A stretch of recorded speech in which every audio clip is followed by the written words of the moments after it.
strange sound in love, light on the peace train. He conquered the wild world of pop with heartfelt songs that spoke eloquently to his times. Don't you feel a change coming from another side of time?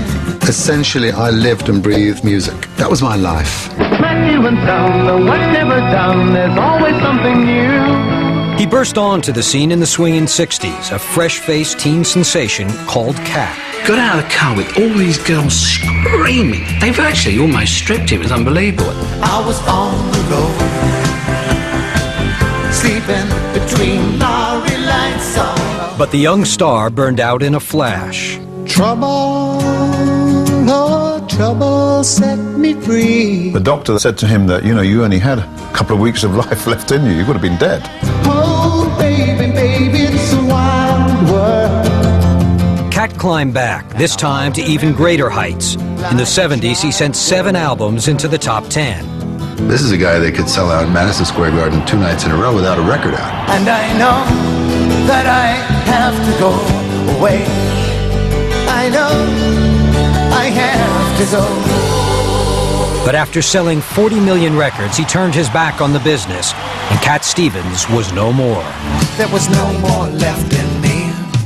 I want to get off, is what he was saying, and I want to be free. I think I see the light coming through me. His devoted fans were mystified, unable or unwilling to understand why. I'm still being viewed as someone who has said and done things which I've never said and never done. Don't hand me back to me, bitter blue, my bitter blue. Now, for the first time, he sets the record straight about his remarkable journey. The tale of a cat with 3 lives. Cat Stevens, the story behind the music.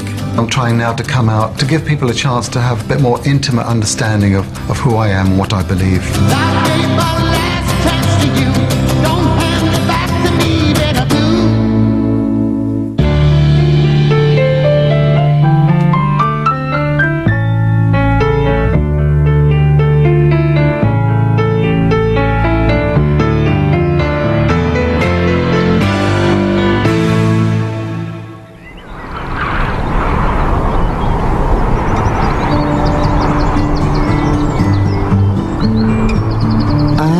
Listen to the wind of my soul.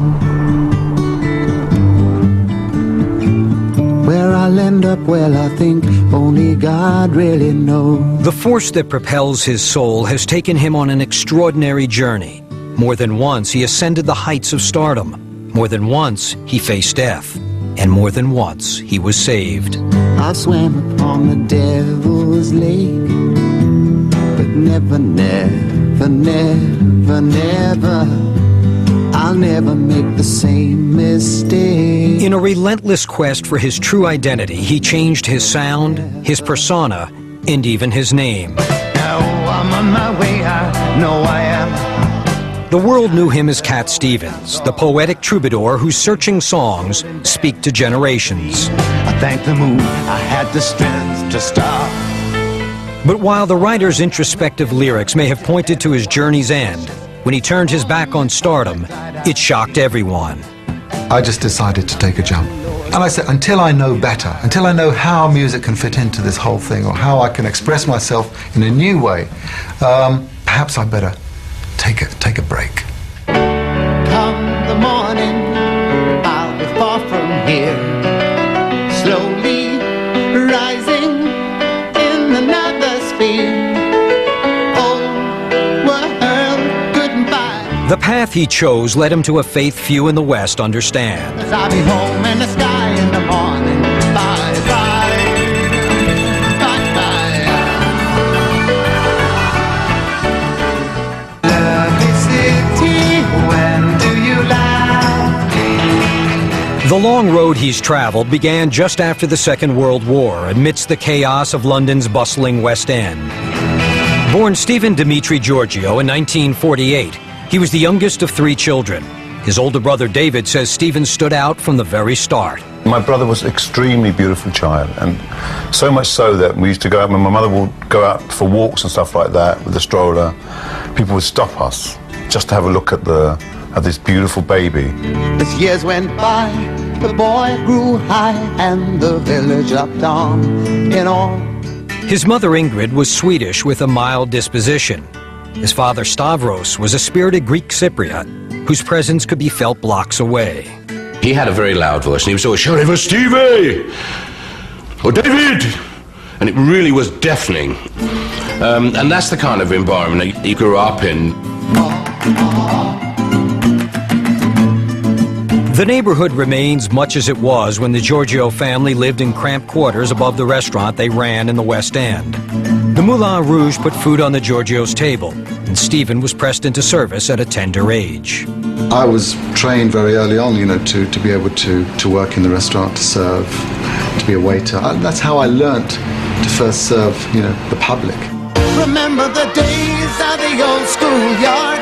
We used to laugh a lot. Oh, don't you remember the days of the old schoolyard? Stephen attended St. Joseph's Catholic School, where the nun's stern warning about the wages of sin left a lasting impression. It was the awakening of my conscience. But of course, the messages I was receiving were both different. You know, one was in the church, was warning me, you know, about the fleshly pleasures of life, and the other one was actually attracting me towards it. Oh, I can't keep it in. I can't keep it in. I've got to let it out. Stephen was no choir boy. He and his best friend Andrew Karitsis often played hooky, running the streets of the city's seedier side, slipping into movie houses, scaling rooftops, and playing pinball. That was our playground, which was the West End, really. Quite dangerous if you think about it at that kind of age. But we experimented with most things, but yeah, we had a good time. Good laugh, good friends. Now every second down the nose, on the city goes. The West End was tough, but its vibrant musical theater scene held a special fascination for Stephen. I'd be hanging around the stage door, listening to the music and meeting the cast. West Side Story, you know, gave me a kind of a new vision of life. Stephen had always hoped to become a painter, but now he confided in his elder brother that he wanted to chase a different dream. One day he came to me and he said, David, I'm going to be a singer. I said, a singer? He said, you're going to be an artist. He said, no, I'm going to be a singer. I said, all right then, why don't you sing something for me? So he started to sing this song. I said, you'll never be a singer. Yes, I'm gonna be a pop star now. Yes, I'm going to be a pop star. It was suddenly an explosion, and there were the Beatles, who had opened up a whole new window of opportunity for kids like me, and all you needed was a guitar. Oh, mama, mama, see me. Mama, mama, see me on the TV. The teenager persuaded his father to buy him his first guitar, and he retreated to his room above the restaurant. There, he immersed himself in music. I suppose it was my retreat. I had all my records there, which were just by the side of my bed, so I could, you know, go to sleep while the record was playing. And it was, in a way, my own little world. In 1964, Stephen, Andrew Karitsis, and another pal formed a band of sorts. But only minutes into their first gig, it was obvious who the real star was. Oh, mama, mama, see me. Mama, mama, see me on my first gig. Slowly, we kind of like disappeared behind Stephen. And we slowly shrank behind him, and he just out there, he was giving it his all, you know, and he was very good. In the end, I realized I better go it alone. So the ambitious young artist went to work, writing songs at a furious pace. Baby, we're back to the good old times, and that's for sure. A year passed, and I said, well, okay, sing me some songs then. And he started to sing some songs. And I turned around to him and said, I think you're going to be a star. Stephen now had his once skeptical big brother in his corner. David became an irrepressible force, determined to get Stephen discovered. I went to a restaurant right on the corner of Timpan Alley. I went into the restaurant. I stood up on a chair. I said, everybody, quiet, because I knew it was full of people from the business.